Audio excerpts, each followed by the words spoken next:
Sábado Verde, radio y podcast, en la radio pública de la ciudad de Buenos Aires. En nuestro nuevo ciclo Radio y Redes charlamos, intercambiamos durante una hora esta semana, el martes con Moira Millán, la lideresa mapuche, un diálogo abierto por Instagram en este fragmento que compartimos sobre la palabra, cómo la administramos para decirnos acerca de nuestros dolores, nuestros amores, la necesidad de sanar, sobre la necesidad además de atender el llamado de la tierra. En el pueblo mapuche, en el mapudungún, que es el idioma de la tierra, hay una palabra para sanar la palabra. Qué importante, yo ahí entendí esto, no la voy a decir.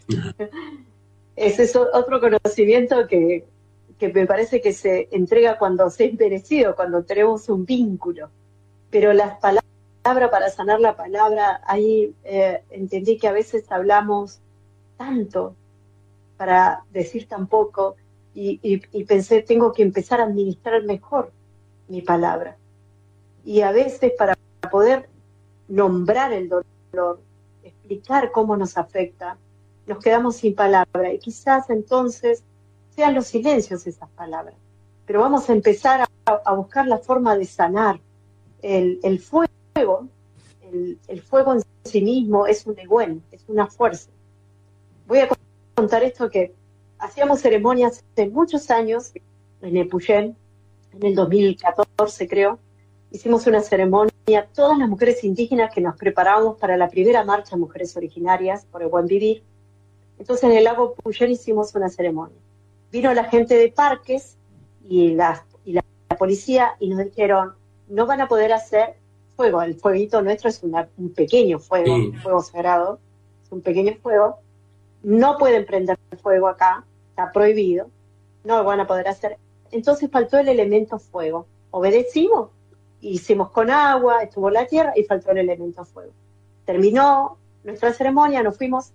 A la semana siguiente, alguien distraído o de manera intencional prende fuego. Se quemaron miles de hectáreas.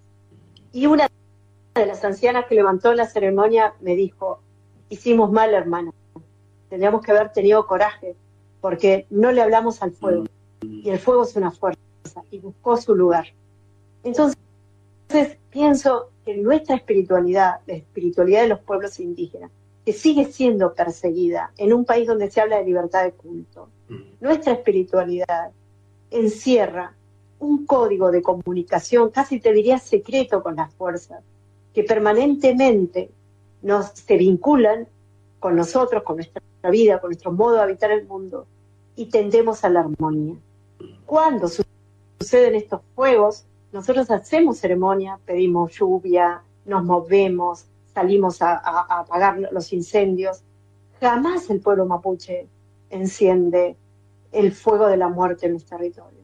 El único fuego que hacemos es el fuego de la vida en las ceremonias, que es muy pequeño, por supuesto, ¿no? Se canta y se baila alrededor, se purruquea, decimos.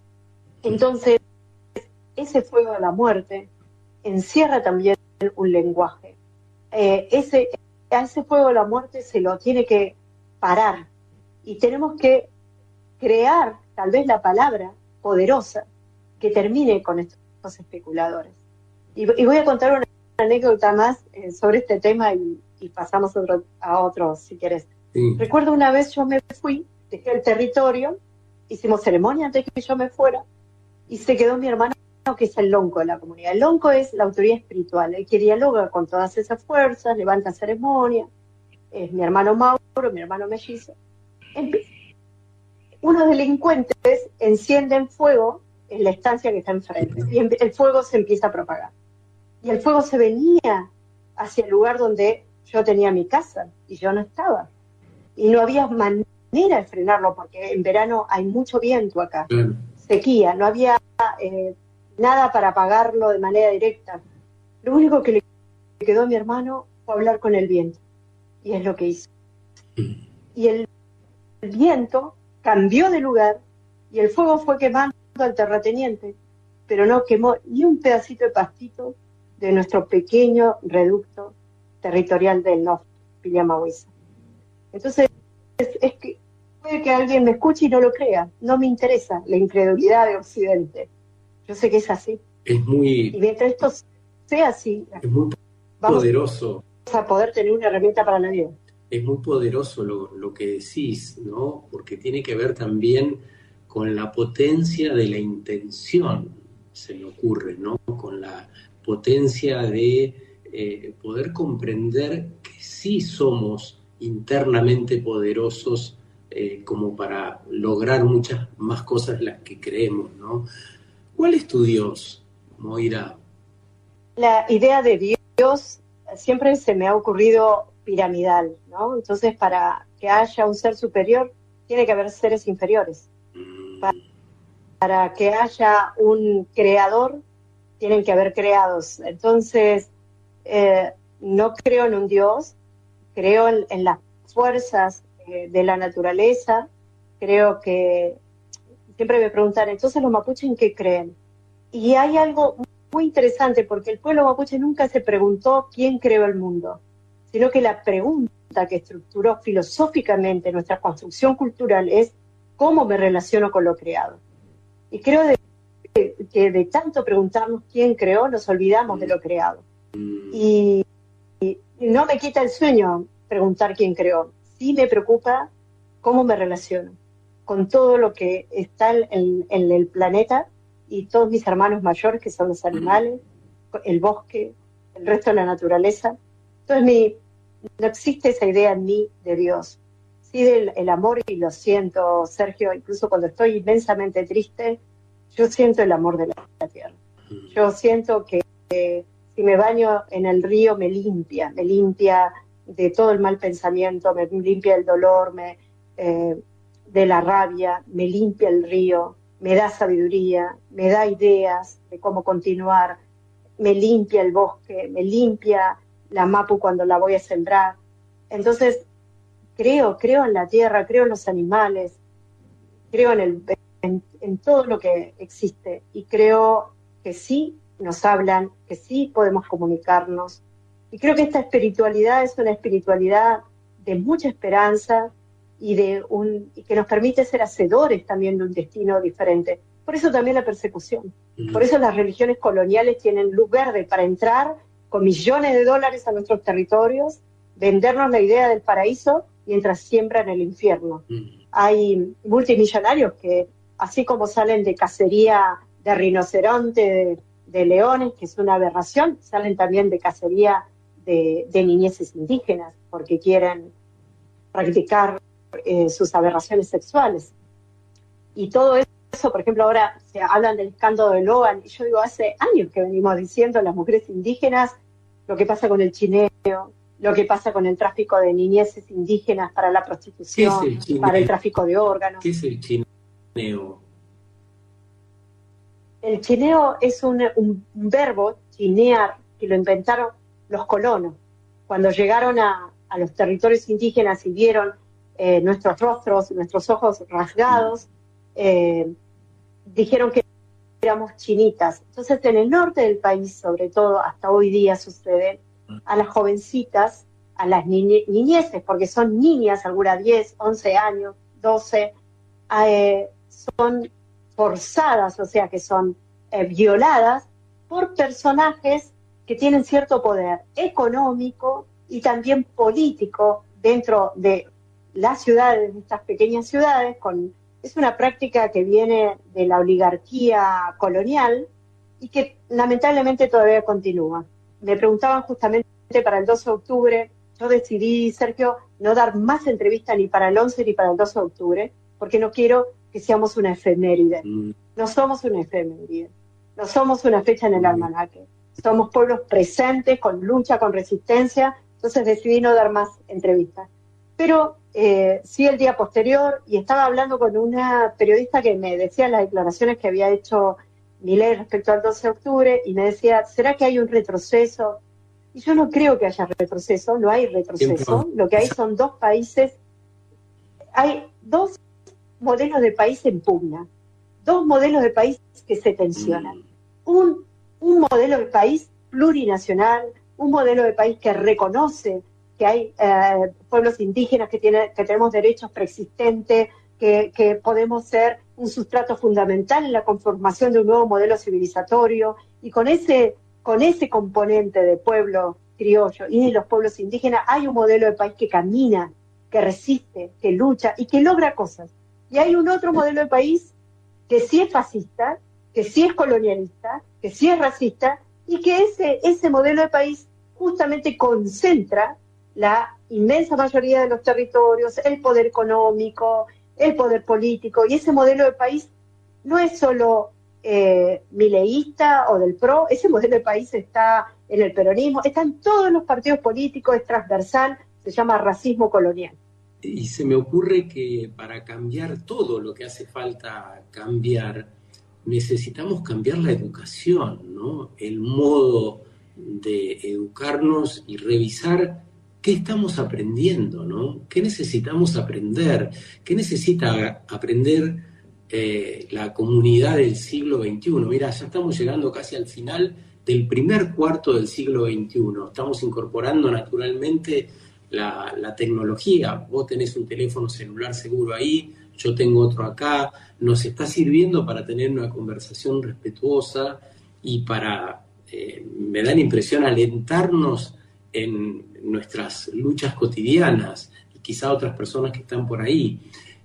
Son tiempos complejos y que nos exigen esta mirada que vos estás como imaginando, con osadía, con mucho empuje, realmente con mucha valentía, ¿no?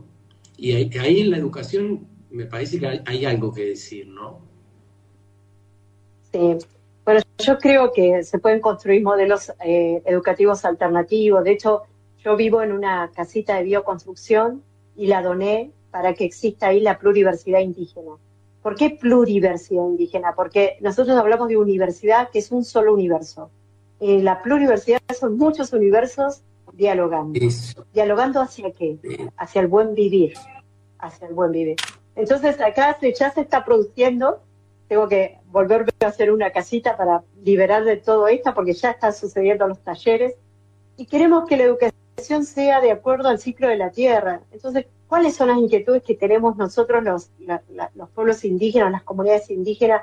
Queremos, por ejemplo, saber cómo se sana un río contaminado. ¿Dónde nos enseñan esto? ¿Cómo podemos medir los niveles de contaminación? ¿Cómo volver a crear? El humano es el único ser que para armar su casa contamina y destruye. El hornero lo hace del barro, otros pájaros hay guaridas, el humano es el único que destruye para armar su casa. ¿Cómo podemos empezar a tener una arquitectura de acuerdo a la relación armónica con la tierra? ¿Cómo podemos generar sistemas energéticos que sean totalmente autónomos y lo más respetuosos posible con la naturaleza? ¿Cómo poder armar un banco de semillas? En vez de un banco de dinero, de especulación, ¿cómo armamos un banco de semillas? La educación convencional te prepara en función de tu fuerza de trabajo y lo que vos podés aportarle al sistema y en consecuencia tener retribución del sistema. Pero no te prepara para el resto, vos ser humano. Entonces creo que sí es imprescindible, urgente, un modelo educativo que recupere esos saberes. Y bueno, en eso estamos.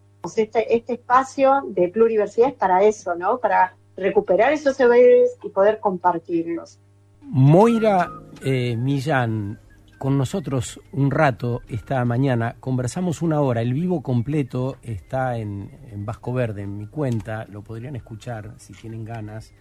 Estamos acá con Cande Rigoni, que bueno, abre sus ojos, atiende, toma alguna notita, tiene tantas cosas para decir. Sí, la verdad que me pareció como súper interesante la segunda parte de esta conversación que nos compartiste. Con Moira Millán, ¿no? Sí, la verdad que es como muy hermoso, ahí va. Muy hermoso esto de poder escucharla y escuchar otra mirada, ¿no? Que no es la hegemónica. Me pareció muy interesante que dijera esto de que no existe la libertad de culto en la práctica, porque me parece que es real y que tiene que ver con esto que traíamos, ¿no? De estas diferencias o estas incoherencias que a veces tenemos entre nuestras teorías, nuestras creencias y lo que en verdad realizamos día a día. Es tan estrecha la vinculación que los pueblos originarios tienen con la naturaleza que por eso son perseguidos, porque de alguna manera representan la posibilidad de poder vivir en armonía con nosotros mismos, con los demás y con la naturaleza, y eso va en contra de determinados intereses y creencias hegemónicas, ¿no? Entonces, por eso este asedio, ¿no? y esta persecución que realmente no tiene sentido si uno se lo pone a pensar, pero cuando uno lo piensa en función de justamente lo que representan, la posibilidad de albergar otras creencias y otras ideas, ¿no? Y otras posibilidades económicas diferentes, ahí es como que uno empieza a entender, bueno, por esto es que son perseguidos, ¿no? Y maltratados. Me gustó mucho esto, ¿no? Que ella propone una manera de acción que no está basada en realidad en la explotación de la naturaleza, sino en la solidaridad, en esto de trabajar juntos con la naturaleza, ¿no? Esto de pedirle ayuda al viento. Me pareció como un reflejo de eso, ¿no? De que la naturaleza no es mi enemigo, sino que es mi amigo. Claro. Y esta pregunta también, ¿no? De poner al centro cómo me estoy relacionando con la vida. También me pareció muy interesante el hecho de que ella visibiliza, ¿no? Una forma de ejercer el poder verticalista y autoritaria que sobre todo se ve en esa manera de relacionarse con las mujeres, que refleja también, ¿no? La relación que tenemos con la naturaleza, con la madre tierra, porque la naturaleza es también mujer. Y también esta idea que trae respecto a la universidad y el pensar... eso. ¿Universidad o pluriversidad? Dice. Bueno, a mí eso me hizo acordar muchísimo a muchas experiencias que me pasan a nivel áulico, donde uno, viene trabajando, ¿no? Determinadas líneas y determinados temas de interés, y en la realidad uno va vivenciando muchas veces que los estudiantes traen preguntas y traen sus propias problemáticas, ¿no? Entonces es esto de, bueno, ¿qué lugar le doy a esto? Porque son justamente cuestiones que a ellos les interesan, que les movilizan. Y la universidad los acomoda. Bueno, en una dirección, digo, entre comillas, ¿no? Es que ahí está, por suerte, la libertad de cátedra operando, ¿no? Donde uno decide, bueno, le doy lugar a esto que está surgiendo en el aula, más allá de que eso implique que cambie el organigrama y las clases, ¿le doy lugar o no le doy lugar? En definitiva, yo creo que esto pasa en todas las profesiones, que tiene que ver con qué tan permeables somos al medio ambiente y a las personas que nos rodean, porque en todas las profesiones uno tiene una determinada manera de realizar su oficio, su trabajo, y las demás personas, digamos, traen como inquietudes, el medio ambiente también, ¿no? Digamos, trae determinada información, y la pregunta es, bueno, ¿qué hago yo con esto? ¿No? ¿Qué lugar le doy a la realidad, a lo que le interpela a las personas que trabajan conmigo? Entonces, ahí me parece que hay una cuestión como súper interesante de poder trabajar, ¿no? Y en el tema también del conocimiento y las instituciones escolares, pensar qué pasa o qué lugar le damos al conocimiento que viene de la naturaleza, ¿no? Porque muchas veces desde el discurso de Occidente planteamos que todo lo vinculado a la naturaleza es la medicina alternativa, cuando en realidad es la medicina original, ¿no? Las plantas, los hongos son la medicina original, no son la medicina alternativa. Lo que pasa es que justamente el sostener estas creencias o estas ideas trae dificultades serias en un mundo donde hay pilares económicos que están fuertemente sustentados en que esto no es así, ¿no? Entonces, estamos hablando de lo distinto y a partir de ahí tratar de construir o representar o contarnos parte del presente y de lo nuevo. Hoy con Candela Rigoni, que es licenciada en Ciencias de la Educación por la Universidad de San Martín, está especializada en Flaxo, y en la Universidad de Buenos Aires sobre tecnologías educativas, y tiene una gran conexión, por eso nos gusta tanto escucharla. Sábado Verde, radio y podcast. en la radio pública de la ciudad de Buenos Aires.